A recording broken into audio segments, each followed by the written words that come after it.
Thank you. We are recording today's session so that it can be posted so folks who were not able to join us are able to watch it. So live captioning is available during this session. At the bottom of your screen and your Zoom menu, click the CC button and click Show Subtitle. There is a link that's going to be dropped into the chat. And you can also stream this captioning on a web browser or another device. ASL is also available. We recommend to adjust your view to be the gallery view, and side-by-side gallery view actually works best. And mute your microphone if you're not speaking. I think everyone is already doing that. Thumbs up, thank you. And if you run into any technical challenges, just chat, put something in the chat, and a team member will offer some support. Okay, so here we are. I will introduce myself in just a moment. This is the Leadership Exchange in Arts and Disability Conference Takeaways and Looking Ahead. This session is being presented by the Washington State Arts Commission, also known as ArtsWA, in partnership with the Seattle Cultural Accessibility Consortium, and their acronym is SCAC. You can see ArtsWA's logos and the Seattle Cultural Accessibility Consortium's logos at the bottom of this screen. My name is Alexis Sarah. I use she, her pronouns. I am a light-skinned, middle-aged woman. I have long brown hair with short bangs, pink cat eye glasses. I'm wearing some large earrings, and I have on a blue shirt, and my background is blurred, and I am in my office in Olympia, Washington. At ArtsWA, I serve my role primarily is an arts and education project manager, but I also serve as the agency's accessibility coordinator. And I'm so glad that you are here. Before we dive into the session, I want to offer this land and labor acknowledgement. This comes from the ArtsWA office. This is a living document that our board and our staff have worked on, and I'm going to read it to you. In Washington State, we stand on the ancestral homelands of 29 federally recognized Indian tribes and their people. We pay respect to their elders, past and present. Every community owes its existence and vitality to generations from around the world who have contributed their hopes, dreams, and energy to making the history that led to this moment. Some were brought here against their will. Some were drawn to leave their distant homes in hope of a better life. And some have lived on this land for more generations than can be counted. Truth and acknowledgement are critical to building mutual respect and connection across all barriers of heritage and difference. We take this moment to consider the histories of colonization and migration that brings us together here today. We also bring our eyes to see, our ears to listen, and our open minds to help us understand more fully the greater implications of our choices, our actions, and our decisions with respect to this greater awareness. This next slide I borrowed from the Seattle Cultural Accessibility Consortium, and it's really just the setting of the stage of how we would like folks to be during this meeting. So we respectfully request that everyone research and shares some resources, be proactive, and this is an effort to broaden our collective knowledge. We are all learners. Refrain from judgment. Please speak your truth while knowing the truth of others may be different. And approach with curiosity.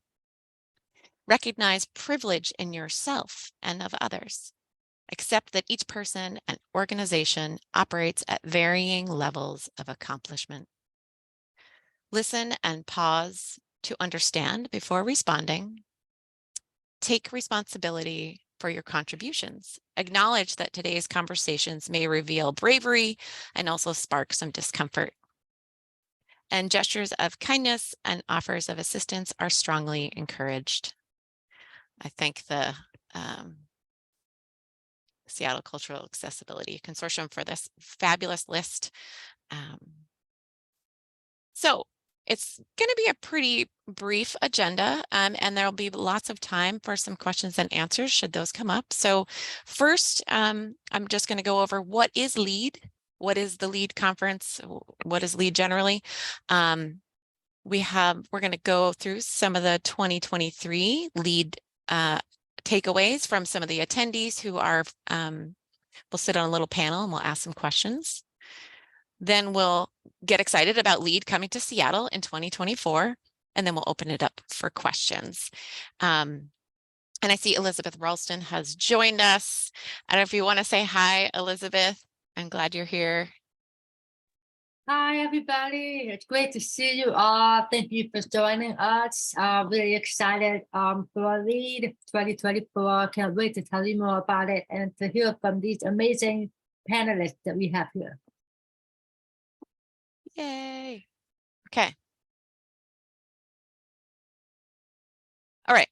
So what is LEAD? LEAD is a trademark. It's a registered trademark. Stands for the Leadership Exchange in Arts and Disability. And it is both a program and a conference. It's an annual conference and it's put on by the Kennedy Center. And its focus is to advance the full inclusion of people with disabilities in arts and culture. The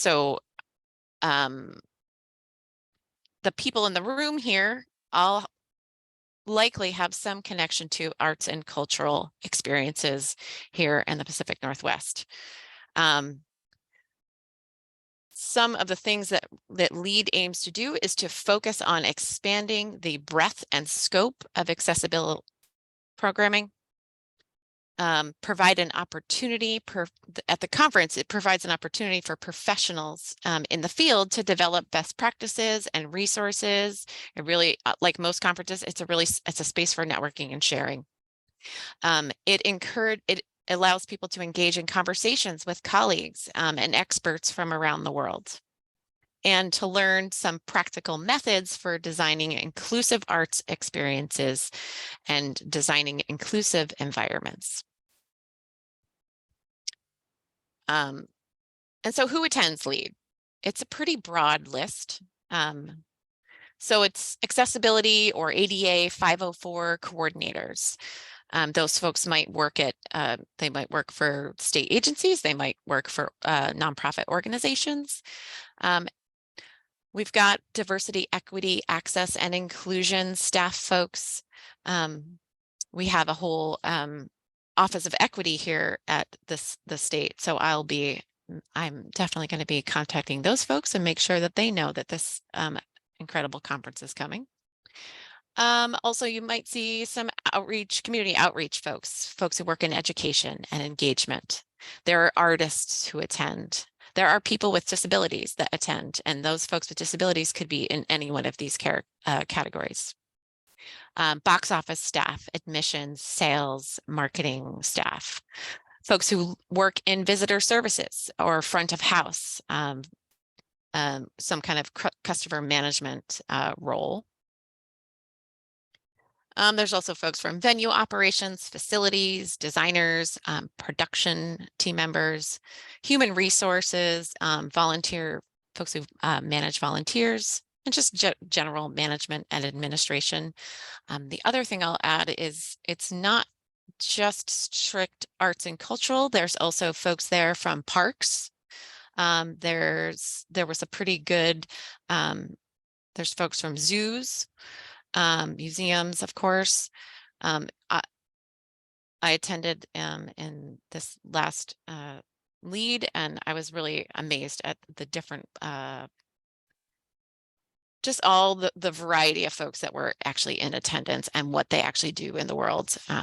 So very exciting work. So we're going to have a brief panel here. I've brought together 4 folks who are all from the Pacific Northwest. They were each at this past LEAD conference, which took place in Boston at the end of August. I will let them each introduce themselves, but and maybe while you're introducing yourself, you can also include how many LEAD conferences you've attended, just to bring some context. And once they each introduce themselves, I'll launch into some questions. And we'll start with Michael Greer. Hello, everyone. My name is Michael Greer. I am the president and CEO at ArtsWA. I am a light-skinned black male with no hair, gold wire rim glasses, and wearing a white kind of crew neck sweater, and I've got a blurred background. Just really excited to be here, and last year's conference in Boston was my first one. So looking forward to the conversation.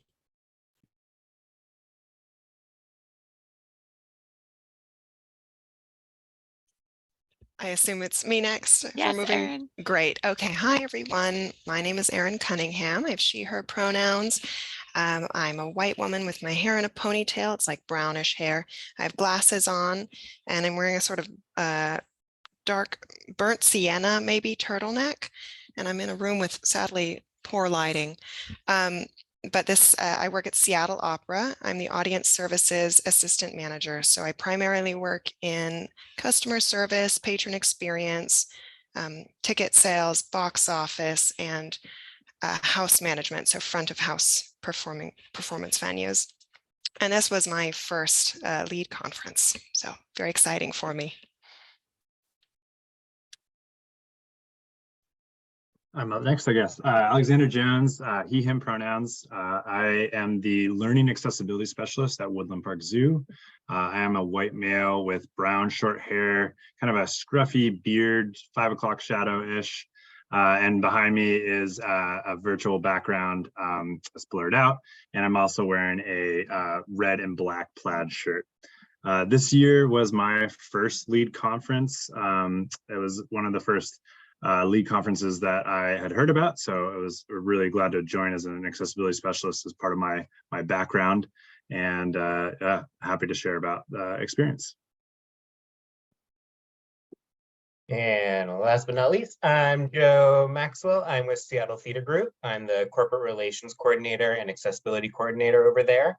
I'm a white male with gray hair, black thin-rimmed glasses. I'm wearing a gray and light blue checkered shirt, sitting in front of a blurred background with kind of a bluish wall color. And like everyone else, this is my first LEAD conference. We had sent our previous patron service director to the, I want to say Denver one right before shutdown, but this is my first one. Thank you. I'm going to stop sharing my slides, and so we can just have a conversation. I have some questions, and I think my panelists are ready. They're not difficult. They're just some fun. So I'm going to start with Michael Greer. Michael, can you share a few of your takeaways from LEAD 2023? Yeah, of course.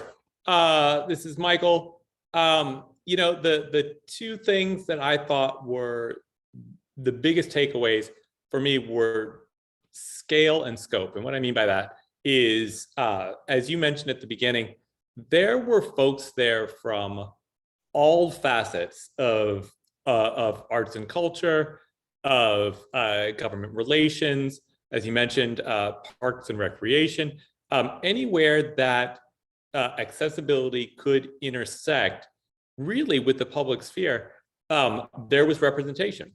And so the scope of who was available for, you know, whether it was at the, whether they were leading a panel or whether they were in the audience or whether you were having breakfast with them, there was really a wide variety of expertise that I was able to pull from. And that was really exciting for me, because not only did you see the numbers, and I'll get to that in a second, of people that were there, but you saw the breadth and how important it was to have this conversation across so many different disciplines and different aspects of different disciplines. So that I thought was really exciting. It was really educational. The other side of it was just the scale. There were 1,000 people there, and this was really impressive. I mean, as a funder and as someone who does a lot of advocacy here in Washington State, if anyone is questioning why it's important or what role accessibility plays in whatever it is that you do, you can come to the conference and look around. There's a lot of people there. And those people probably represent another 100 people within their organizations, which represent another 100 people within their communities.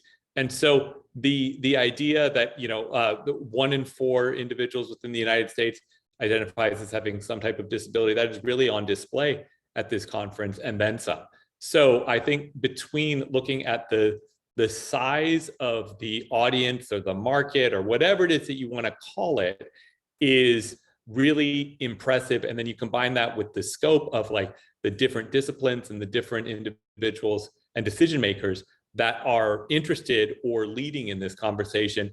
It just made for it makes for a powerful statement. And I would encourage anyone to get involved and come experience it yourself when it is here next year in Seattle. Thanks, Michael. Erin, I'll pass the question over to you. A couple of your key takeaways from attending this year. Yeah, well, I mentioned this was my first lead. It was also my first conference, so this was big for me. But I came into this feeling a little, maybe I was worried I was underprepared in some way. So this was a little daunting. And I'm also relatively new to this field and this industry. There was a very sort of unifying moment of relief for me when I was sitting in a room with other house managers. Specifically, I think most people there were in the sort of front of house, like customer service field. And somebody asked the question, how many of you here worry that you're just the person in your company who this kind of like got passed to, or like that you are maybe weren't well prepared for this position? And a lot of people raised their hands, and it was just this moment of like, yeah, we're all doing the best with what we have, and like we're all passionate about this, but we're all learning what we can together. It was like a very just like, let's all come together and acknowledge where we're at. So it was very special to feel like I was not, the only person there who felt a little new to this. And so being surrounded by other people who are just so communicative and so willing to discuss things and like ask where are you at? How are you doing? Just those discussions I hadn't really had a space for before. So it was lovely to be surrounded by that community of just like open engagement. Let's make a space to like talk about everything you've learned and what you still need to learn. And I also think that a colleague of mine made a good point, which was I kind of confessed to her that I worried that I was going into this so new to everything that I wouldn't get quite as much out of it. And she was like, the likelihood that other people there are also new to this and are also worrying about that is pretty high, and you should just voice that, and you're going to get stuff out of it, because people there are, a conference is designed to help the folks there who maybe feel less experienced. And it also was made clear to me that this is a joyous endeavor, that everyone was so happy to be there and so eager to share. And it was just a very positive environment to be discussing things in. So I felt invigorated. I felt I wasn't, by the time I got there, I wasn't daunted, because I had all these people around me who I was like, okay, we're all doing this. So it was lovely. I think the main takeaway that I just heard in pretty much every session, every discussion, was just the importance of baking these values into whatever you're doing from the start of any project. That was just a resounding theme across the entire conference. And just these, sort of large like framework altering ideas were just so present and so like discussed and made very apparent that I you know, feel like I now have a much better idea of what I'm doing and how I should be doing this, and at what's, you know, every stage needs to include user experts that are paid, or, you know, outreach to the community, or you're talking to the people that you need to be working or serving. Just all of these like resounding ideas that were so present across every discussion that it was just like, okay, I'm really going to take this and internalize it. And yeah, I got quite a bit out of it. I have, I think, thousands of words of notes that I came back with to work with. So it was really just a wonderful experience. Yeah. Thanks, Erin. I'm going to pass it over to you, Alexander. Yeah. So again, my first lead conference, but I've been working in the field of accessibility for a number of years now. So I was really excited to be able to share space with a bunch of other accessibility specialists. And not only did I get that, but I got it from a worldwide perspective. So I got to share a pre-session of the conference with someone from Saudi Arabia. And we were able to, you know, kind of dig into some accessibility issues across continents. And I thought that was a really unique opportunity. There's not many chances that you would get as an accessibility specialist, or, you know, based in the Seattle area, where you get to kind of, you know, project ideas with other accessibility specialists, and then also find out that those challenges that they have are similar. And so it really brings this like humanistic quality, that we're all kind of working towards the same solutions and the same challenges. So I just enjoyed that. I love the time that I had outside of the different sessions that I had, just, you know, having breakfast or coffee, and really just like having those 5 minutes with someone to really pick their brain on an accessibility topic that I was, you know, kind of intrigued on. So that was a really good opportunity at LEAD. And then I would say, as an accessibility specialist in the cultural space, you know, I feel like as an individual, right? At Woodland Park Zoo, I'm the only one that really is working in this accessibility space. And so it was really great to see from a broader perspective of like where accessibility is being taken, and what different institutions are doing to work on accessibility. I would say there was a resounding kind of community collective response towards a bit of a stagnation of where accessibility is in cultural institutions right now. You know, we've done a lot of the entry-level projects on accessibility. We've started the conversations, but where do we go to next? And I think there were some solutions and some ideas that came up, and I'm really excited to see where I can take some of those ideas. But I would also say one of the things that I have not found a solution yet, but is the larger funding. How do we get larger funding into the space to continue to push accessibility along with other DEI perspectives? And so that's something that I'm challenged with. I think a lot of other institutions are challenged with, and it will definitely be brought up again, I think, at LEAD 2024. So looking forward to having those conversations again. Thanks, Alexander. Joe, the same. Some of your key takeaways. It's going to be mirroring a lot of what everybody else has said already. I would say just the welcome and energizing feel in the room when there's 900 plus people all with the same mission and goal to like move accessibility forward in the cultural space. Kind of tackling on to what Alexander just said, I think one of my big takeaways was like performing arts centers are kind of becoming stagnant, and just making sure that we are hitting our, you know, what are the accommodations that we should have, but like it's time to really lean into innovation. And I'm really excited for it to be in Seattle next year, because we're such a hub for tech that I'm like, my brain is racing of like, who can we get in the room to start talking about, you know, AI, virtual reality, 3D printed models, you know, haptic vests, those kind of things. So what can we really be doing to be pushing the envelope and making it an innovative space? And then the second takeaway was, again, as Alexander just said, I think it was just like 3% of human rights funding goes to accessibility. That number when that was thrown out during the keynote was like a kind of like stab to the heart of like, oh, that is nothing.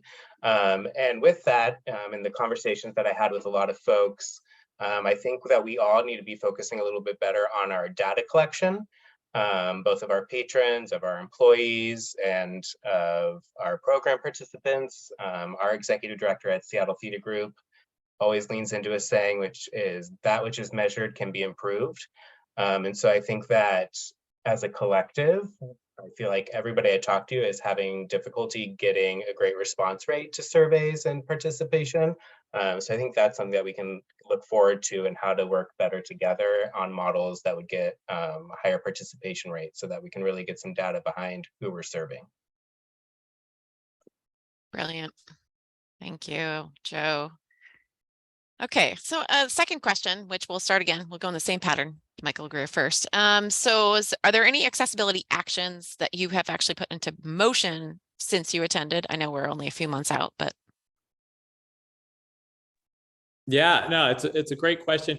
I want to do a little thumbs up poll if everyone is okay with that.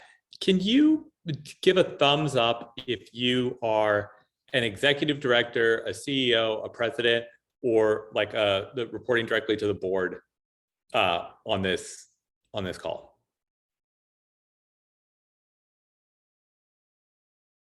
That's what I thought.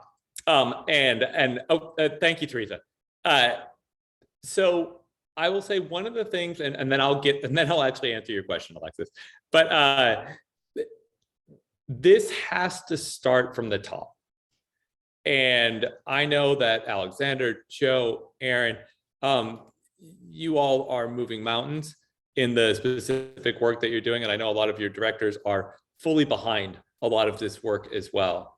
And we need to make sure that all senior leadership is not only sending people to the conference and kind of making sure that we have the funding for this type of work, but that it is permeating the conversations around programming, around physical spaces from the beginning of the conversation, not as a layer of something else. And I just think that's one of our main takeaways at Arts Fund, is that while a specific coordinator is great, I'm really encouraging all of my departments to say, I want you to integrate this into design of anything that you do in the same way that you would. I think that the best analogy that I've come up with yet is like spell check, right? Like there are certain things that you do when you put something together, whether it's a document or whether it is a program, that you just do.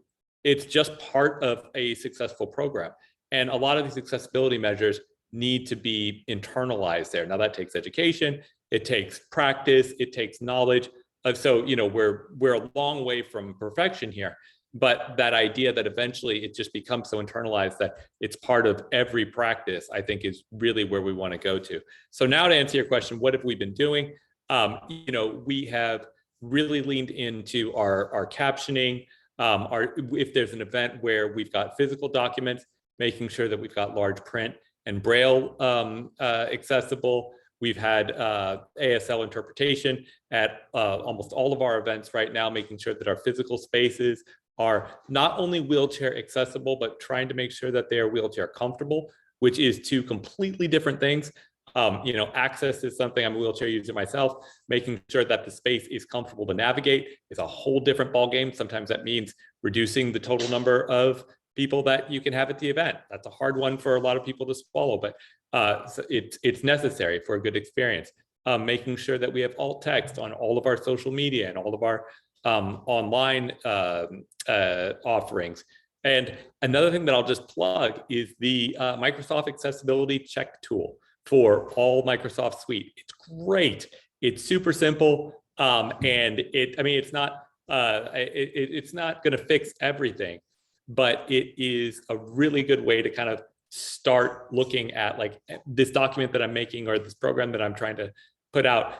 What are the things I need to be thinking about here? So highly recommend that everyone just check that out in their work. So yeah, that's my 2 cents on what we've been doing. So I'll kick it over to Alexander, I think, or to Aaron. To Aaron, Yeah, anything she's been put in this. And you're aiming for the top, so I like that. Aim for leadership. Yes. Yeah, well, this actually, to echo what Michael was talking about, I came back from lead and I was like, I know that there are people at my organization who are thinking about accessibility. I just don't know if we all have had, the time to talk to each other about it. So the goal was to get as many people from as many departments, thinking about this and like making space for people to talk about it across departments. We have a big, sort of a corporate culture where sometimes our departments don't get to share that much, which can be a problem. And so one big thing is that we actually, and this was exciting, it seems like a small step, but it was still exciting for me, was more people this year have attended Elizabeth's fall seminar series from Seattle Opera. Specifically, there was a lot more interest from other departments. Everyone also was very nice about and interested in my notes that I previously mentioned. And so I got to share a lot of notes with some people, and then they wrote back to me and were like, do you have any, opportunities to talk about this? So we set up a lot more access to the seminar that I mentioned, which is a great seminar series. We also we have an equity team at Seattle Opera, and there has been, I think everyone at this organization would agree, a distinct lack of talk about accessibility within the equity team, which is a little wild because those are such, integral topics to each other. And so the seminar in question, the people who are attending the seminar are going to be sharing thoughts and creating more space to discuss amongst the equity team. And then that moving forward will be maybe a committee on the equity team. There's a lot of structural things we have to iron out, but there are other people now talking through how best to create this sort of discussion at our company all the time in the future, like long-term, spaces for people to gather and spaces for people to communicate across departments. As I mentioned, that's been an issue for us. There has also been a lot more talk between the space that we service our patrons in. That is McCaw Hall. It's not owned by Seattle Opera. For a little context, it's a Seattle Center sort of property, and we are hoping, and I'm planning and in discussions right now, to do a lot more cross communication with them so that every person at Seattle Opera basically has like an inventory checklist of everything that McCaw Hall offers. So they are very aware of currently what we have as accessibility options. I mean, it's evident to me that not everybody at my organization knows what we offer. Not everybody knows what we already have and how best to use what we already have. So, these are sort of more like pressing, immediate things that I would like to fix as much as, well, we would like to fix as much as we can as soon as possible. So that's a big one, doing an inventory of what we do have. Yes, and of course in my head it sounds very like, well, we should already know, but the problem is we don't. So yeah, so that's the pathway that I'm currently on, the steps that I'm hoping to take and have taken. Yeah. Great, thanks, Erin. Alexander, you got anything that has actions you've taken? Well, I mean, I'd love to say that we jumped in and took a bunch of actions right off the bat. But I would say is I have a continuation of my role here at the zoo. And so there's a lot of projects that I was currently working on. I would say I came back with a renewed passion and just wanted to do more things. I did also come back and we hosted a deep dive day, jump into accessibility, put on by the Seattle Cultural Accessibility Consortium at the zoo. And that was directly after the LEAD conference. So if that was a kind of a catalyst or inspired by LEAD, I would say a little bit. So that was a big kind of accessibility action that we did take. I would say just directly at the zoo, as part of my role, I've been trying to do a little bit more around the built environment. So there was a couple things of sessions that I went to at LEAD conference, learning a little bit more about kind of accessible infrastructure related changes that I can make. And we're currently in the process of redesigning a exhibit at the zoo. And so I've been able to lend not only my expertise, but lend some of the insight that I learned from the LEAD conference to the design phase of our new exhibit. And so I would say there's some real practical accessibility tactics that I was able to use. But then also I think is just that renewed sense of passion, being surrounded by like-minded individuals. So. Thank you. And I attended the that deep dive and it was great. Really wonderful. Joe, passing it to you. Yeah, I think one of the first things that we really started jumping on since we reopened from the pandemic, I think it's like a third of our staff are new hires. And right before the pandemic, we had partnered with the Northwest ADA Center to come in and do some trainings. It's like 3 days of training for all of our staff. And we quickly realized that with all these new hires, we should get another round of trainings coming. So we're actually flying Betty Siegel out next week, I think, from Kennedy Center, and she's going to be hosting 3 days of training for our staff. And for our USI, who does like our security, and Tom Douglas does our bars. So we're going to be getting pretty much everybody who kind of deals with any of our theater spaces in to do another, I think there's going to be 3 different sessions according to if you're front of house, back of house, artist, those kind of things. We've also been really focusing on our employment and pathways to employment with STG for individuals living with a disability. So we've been working with Dr. Kirk Adams. He came in and did an assessment of all of our roles, our buildings, all that kind of stuff. And it's setting up kind of a path for us to how we can best create some new employment opportunities. We're working with Northwest Center and I want to say it's the Department of Vocational Rehabilitation to kind of really do a dive and to see what accommodations we can be doing and getting more people on our staff. I think representation really matters, and our volunteer manager is doing a great job at getting more volunteers living with a disability, so they're kind of on the front of house staff as well and being seen in our theaters. So yeah, I think those are kind of 2 of the big dives.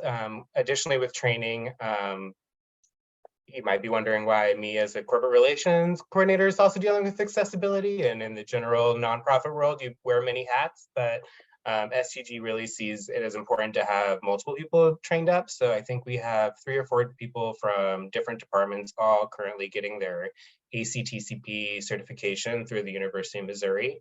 And it's partnered with the great. Can you say what that means, that acronym? Maybe. Accessibility concern, nope. Give me a second. I do know, ADA Coordinator Training Certification Program. Fabulous. Yeah, that's put on through the Great Plains ADA.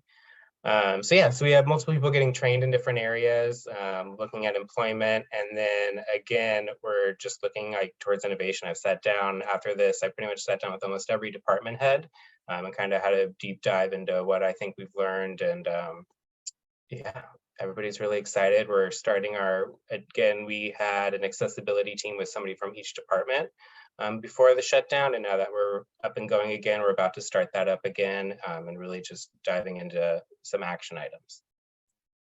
Great.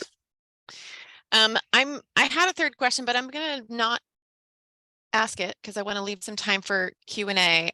Is there anything burning for the panelists that you really wanted to say before we quickly talk about Seattle LEAD and then open it up for questions and answers? Nothing's burning. I think you said a lot. The last question just had to do like, why should you attend and like what inspires you the most? And I think we really heard that.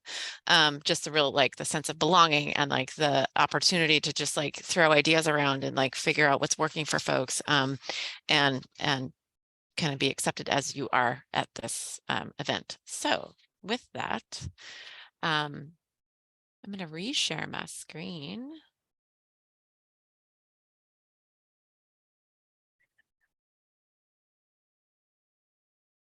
So the fabulous news for our area and our arts and cultural organizations is that LEAD is coming to Seattle in 2024. The dates are on the slide. Also on this slide is a picture of the keynote opening event at the Boston Lead. It's a large conference room, probably, I don't know. There must be like 600 people at least in this picture. And they're sitting at round tables looking at 3 large projections. And there's some big chandeliers hanging from the ceiling. So next year is, the dates are July 29th through August 2nd. That includes some of the pre-conference events and the main conference time. It will be taking place at the Hyatt Regency in Seattle, and the registration will open some point in the spring. Michael from ArtsWA will drop some links in the chat, both the info page. There's already an info page up with a countdown. It says, 200 and something number, 200, whatever the number of days, many hundreds of days ahead of us. And there are some ways that you can get involved. So there is a call for proposals. And that link has also been added to the chat. You can join the steering committee with Joe Maxwell. Michael will drop his information into the chat if you're interested in helping kind of shape LEAD, or if you have an arts and cultural space and potentially would like to host something during that span of time, or just plan to attend. And I'm going to invite Elizabeth Ralston to share anything. I don't know if you fully introduced yourself. Welcome, Elizabeth. Hi, everybody. It's Elizabeth speaking. I'm a white woman with short, wavy silver hair, and I'm sitting in a blurry background wearing a multicolored vest with a long sleeve white shirt and my blue light glasses. So this was my 3rd conference. I was counting as Alexis was speaking, how many conferences have I been to? And my first conference was in Denver, and then in Raleigh, and then Boston, and now Seattle. So I have to say it is an amazing conference from the perspective, not only as an attendee, but as a presenter. So I presented at the last few LEAD conferences, and I have met people through LEAD that I co-presented with when I went back the following year. And it's been wonderful to find people to partner with on different projects across the nation. So that is a big takeaway for me, is that there's so many people like myself doing similar work. And I think I heard a similar refrain in that we are usually alone in our organization doing this work. And so being in a room filled with other people who are passionate about these issues is very invigorating, even though there may be some frustration at times with things like lack of buy-in or stagnation or whatnot. There's still this undercurrent of hope and motivation. And so being in the room with other people really is a great impetus to continue accessibility work. So that said, I think, like Joe said, we have an opportunity to showcase the amazing technology that we have in this region. And so getting people on board in this region to participate in the conference would be amazing, especially around AI and technology and all of that. And I encourage you, if you want to learn about what's happening in LEAD, sign up on the Consortium website. You can sign up for the newsletter, and we will periodically be sending out updates. And I'll put the website in the chat in just a minute. Anything else, Alexis, that I should be talking about? No, that's great. I'm so glad you made it this afternoon. We do want to open it up for questions. You are welcome to either raise your hand, you can just unmute and ask a question. You could also type a question into the chat.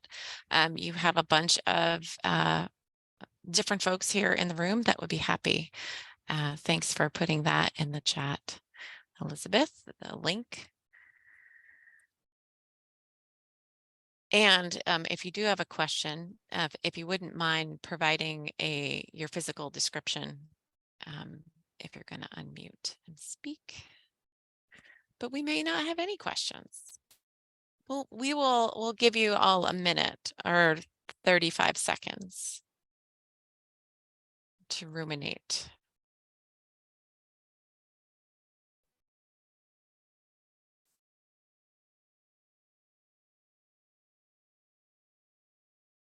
I do see an important question about the cost. So Nancy, thank you for your question. The question is, I know rates for the conferences are still TBD, but approximately how much does registration cost without the hotel? I'm trying to think what the cost was last year for registration. Was it $3? I can jump in there. Yes. For just the general registration for the 3-day conference, it was $350. One of the Kennedy Center's big focus is to keep costs as low as possible. So we're hoping to stay in the same range for next year. Seattle is an expensive city, so they might have to up it a little bit, but somewhere in the $350 range. And then for like the capacity building workshops, which happen the 2 days before the 29th and 30th, those usually range, which are about 4-hour sessions that deep dive on one specific topic. And I think those are about $100 to $150 per session for those. Thank you for that. I can also give a little bit of background of other attendees. So like for Boston, we had, I think it was about 800, 900 attendees, representing 400 different cultural institutions. There were, I think, 9 countries represented. And am I missing anything else from that, Elizabeth? Do you have any other stats? And there's usually about 100 to 120 concurrent sessions going on through those 3 days. So there's just so much information that's being shared that, as somebody who just went solo for my organization, my biggest kicker was that I didn't have 4 other people there with me, because I feel like I missed out on so many sessions that I felt could have been beneficial, but there was just one of me. So really trying to get as many people on your staff there. So great opportunity to learn a lot. I would also say too, just to add on, there is also additional, at the end of each day, there was an effort to gather people in similar spaces together.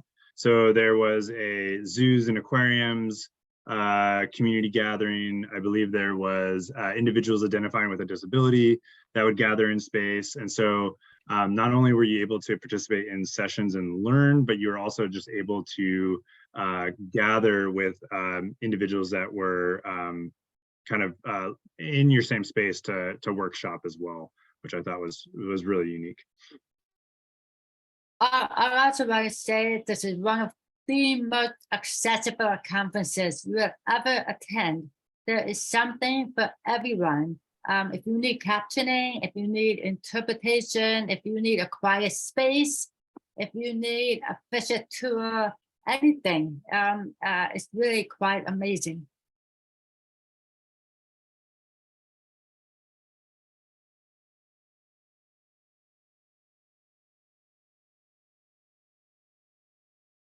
Any other wonders? This is Alexa speaking, and I'll say it was my first lead conference, and I don't think I've ever been at such an accessible event in so many different ways. So it was really enriched me, I feel like, as a human.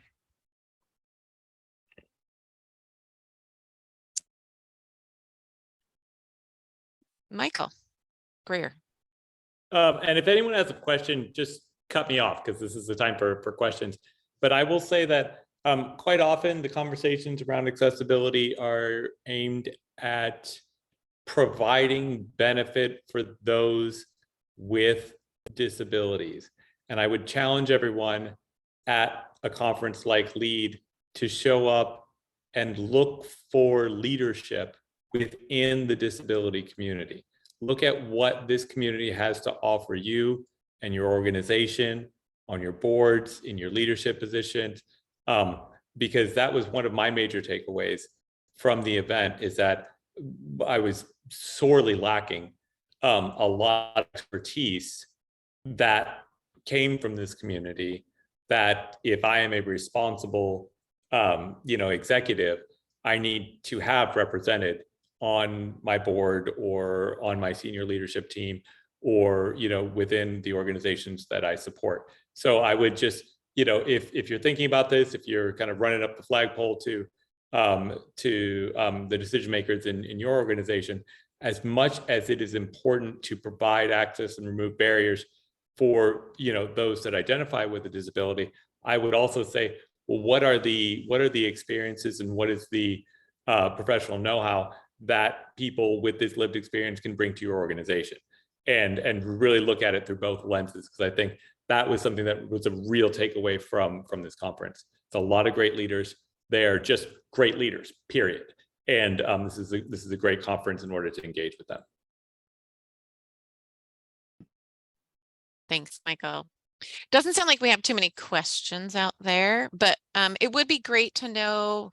Elizabeth has requested so in the chat. So just what organizations folks work with and maybe what your role is. If you want to put that into the chat, if you feel comfortable with that.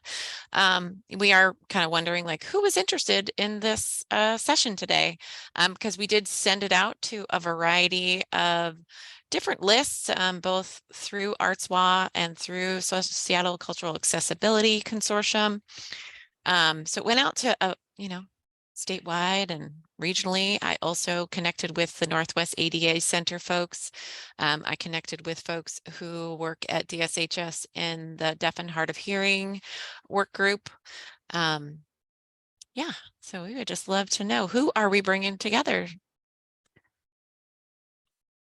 Welcome.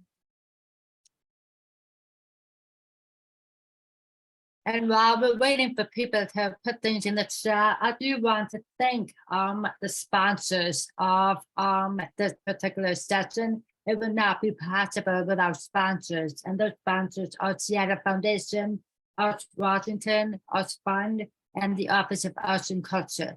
They have made it possible for the consortium to pay for access providers and give stipend to people who are participating in panels like this. So thank you very much for making this possible.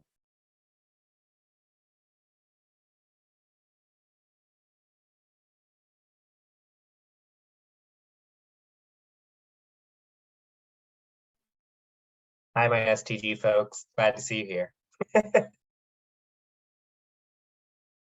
We love when colleagues attend our sessions. Indeed. I'm gonna just real quick share my gratitude screen while we're in our last couple minutes here. I really want to thank both of our ASL interpreters. I want to thank our live captioner for contributing those efforts to make this meeting accessible. I thank our panelists, Joe, Alexander, Michael, and Aaron. Thank you for joining us. I thank my colleague, Michael Wallenfels, for providing some tech support on the back end. And so I encourage anyone who's potentially unfamiliar with the two presenting organizations, both ArtsWA or Seattle Cultural Accessibility Consortium, to check us out.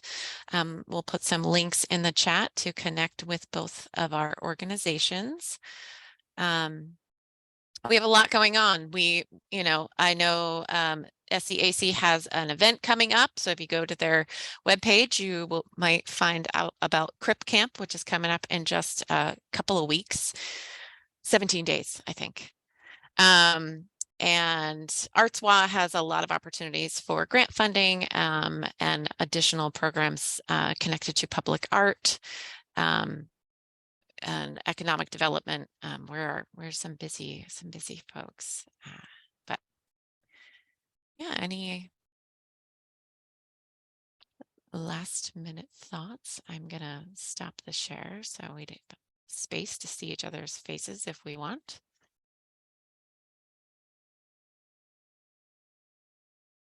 Thank you for those links. Our very own Michael Greer is going to be moderating Crip Camp, FYI.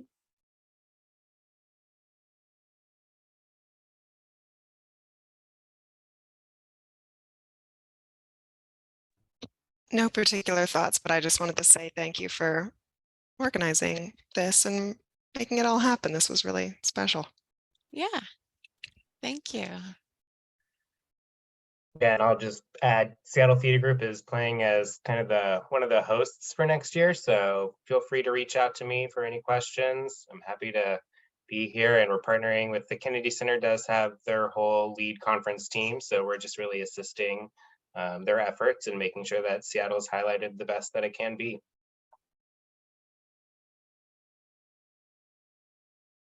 Just want to say thank you again. And if I can be of any a resource to anyone on the call, please let me know. As a funder, this is important to us as well.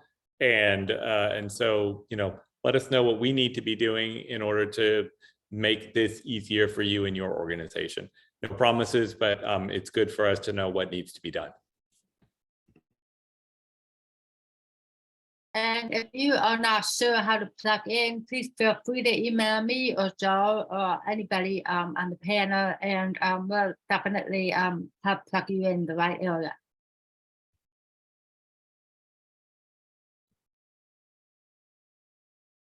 Perfect timing.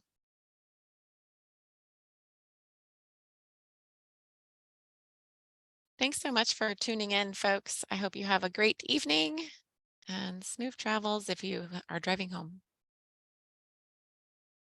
Or smooth travels to the kitchen if you're just working from home. Thank you all. Yeah, thanks. Everyone.